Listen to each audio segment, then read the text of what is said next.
Olá, seja muito bem-vindo ao programa Palavra Aberta. Nesta edição, nós vamos falar sobre a Comissão Parlamentar de Inquérito das Lojas Americanas, que aprovou o relatório final. A CPI foi criada para apurar possível fraude de mais de 20 bilhões de reais nos balanços financeiros da empresa. O relator foi o deputado Carlos Chiodini, do MDB de Santa Catarina. O parlamentar é o nosso convidado. Deputado, seja muito bem-vindo ao programa. Para a gente começar, eu queria abordar uma fala do senhor na CPI, em que o senhor disse que o poder de investigação da Câmara acaba não sendo tão abrangente quanto o poder investigativo de outros órgãos. Como seria isso?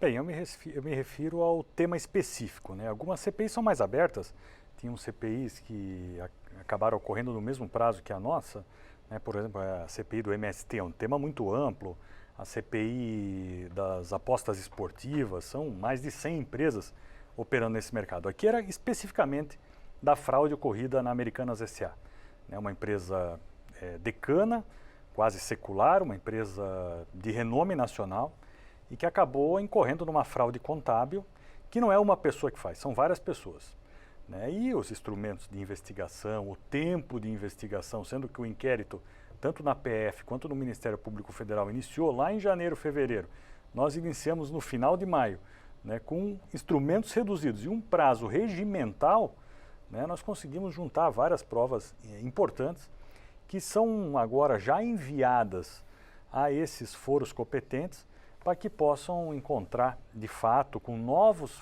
fatos que ocorrem semanalmente, como, por exemplo, né, os acordos de firmamento de delação premiada, colaboração premiada, como queira chamar, dos ex-diretores, que vão trazer novos fatos.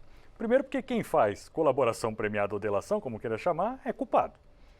Ninguém vai colaborar num caso desse sem ser acusado ou ter algum envolvimento. Ele faz isso com o intuito de diminuir a sua pena. E acaba rolando mais pessoas, né, que estavam envolvidas. Então, nesse sentido, eu falo que falta alguns instrumentos, é verdade.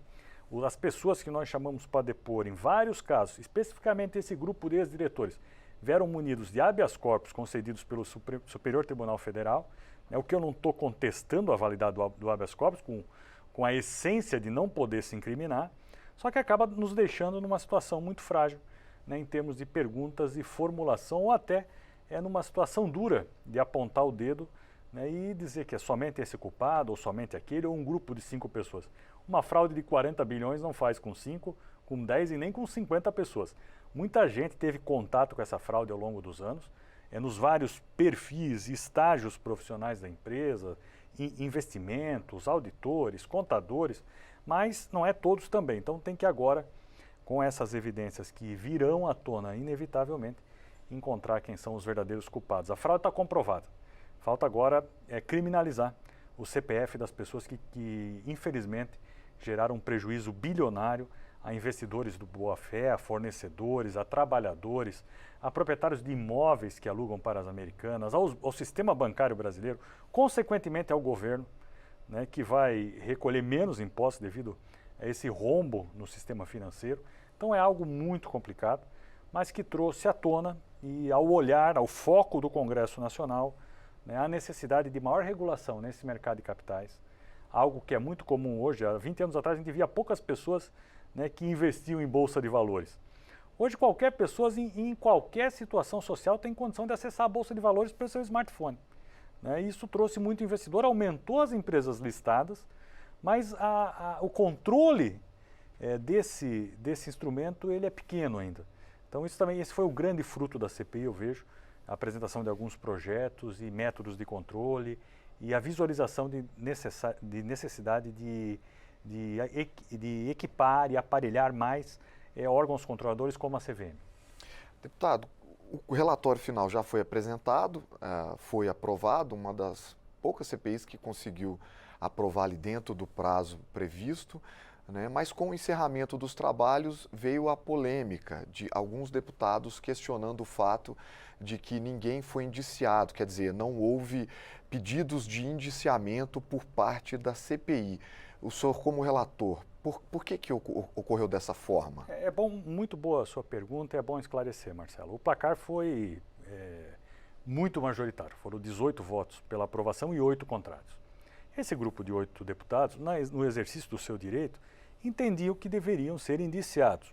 Eu, como relator, o presidente Agostinho Ribeiro, o deputado Agostinho Ribeiro, entendemos que não, nós não tínhamos provas factíveis, né, de incriminar aquela ou aquela pessoa nesse curto espaço de tempo, o que não deixará de ser feito. Fará por ser feito, né, como eu coloquei anteriormente, pela Polícia Federal e pelo Ministério Público Federal, juntando novas informações diariamente. Né, nós seguimos um outro caminho, que não foi simplesmente incriminar uma pessoa, foi o caminho, né, de criar uma solução para o problema que já está sendo recorrente no mercado brasileiro. E imagina você, o investidor internacional, olha que não há credibilidade nos papéis brasileiros, que há fraudes. O dinheiro vai continuar vindo para o país? Não. Então nós temos que buscar maior equilíbrio e esse foi o nosso foco, eu acho que é o grande fruto.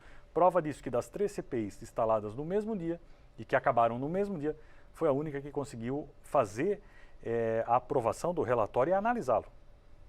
Por um placar elástico. É um placar elástico de 18-8 que mostra a sensibilidade da maioria absoluta dos membros no sentido do que foi apresentado.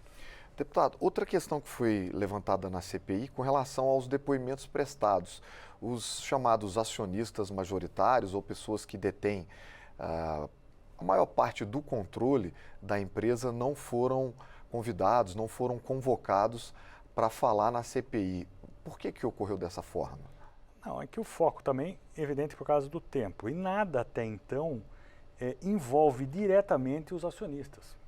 Porque se eu tenho R$1.000 em ação ou eu tenho 1 bilhão, percentualmente o tanto que eu perdi foi igual, foi democrático aí, para quem tem mais e para quem tem menos.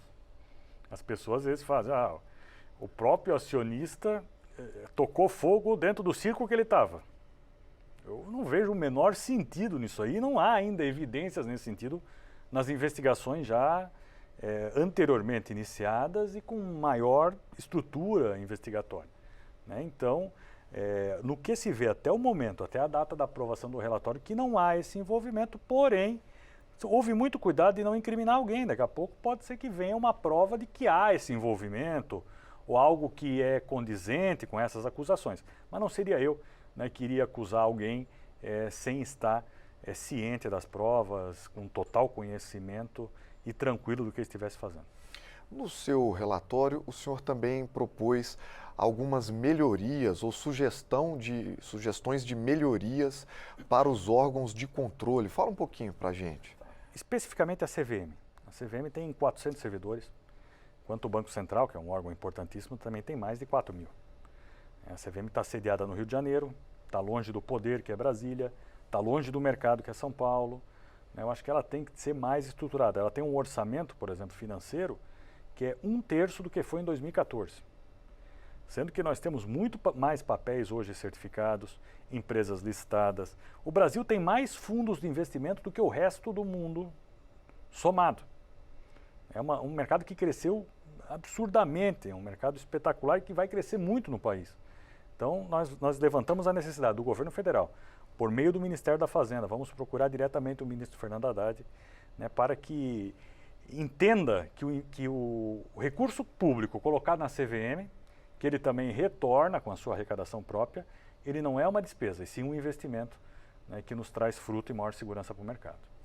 Deputado, nosso programa está chegando ao final, a CPI já está concluída, quer dizer, o senhor disse que agora o relatório tem que ser encaminhado aos órgãos. Como é que vai ser feito isso? Quem é que vai receber cópias desse relatório? Quais as consequências que esse relatório pode trazer para o país? Bem, as consequências vão nesse encontro, do fruto que ele traz. Além de equipar a CVM, nós apresentamos 4 projetos de lei que são muito interessantes em nome da CPI. Né, projetos que dão mais ação aos auditores independentes, mais liberdade de acessar os documentos. Né, projeto que cria a figura do informante premiado, alguém que vislumbre esse rombo, um simples funcionário da empresa ele pode denunciar. Né, projetos que tipificam esse crime, que esse crime nem era tipificado no Código Penal da década de 40. Né, então, nesse sentido, nós já trouxemos um caminho inicial e muito inovador para a maior segurança desse mercado. Então, vejo que esse é o grande legado. vamos continuar batalhando por essa causa e torcendo para que haja um desfecho, nesse caso Americanas em especial, com a preocupação que nós sempre tivemos de não matar a empresa, que é uma empresa que tem uma organicidade tamanha, está presente em todos os estados brasileiros, né, e é uma empresa que não pode colocar amanhã na rua mais de 40 mil colaboradores. Deputado, nosso programa está chegando ao fim. Muito obrigado por participar e encontrar um espaço aí na agenda do senhor, que eu sei que está concorrida com o final da CPI. Muito obrigado por participar do Palavra Aberta. Obrigado, Marcelo, a TV Câmara e sempre à disposição. Eu conversei com o deputado Carlos Chiodini, do MDB de Santa Catarina, sobre a CPI das lojas americanas. Se você quiser compartilhar esta entrevista, basta acessar a página da Câmara dos Deputados na internet ou procurar pelo nosso canal no YouTube. Siga também as nossas redes sociais. Muito obrigado pela sua audiência e até a próxima.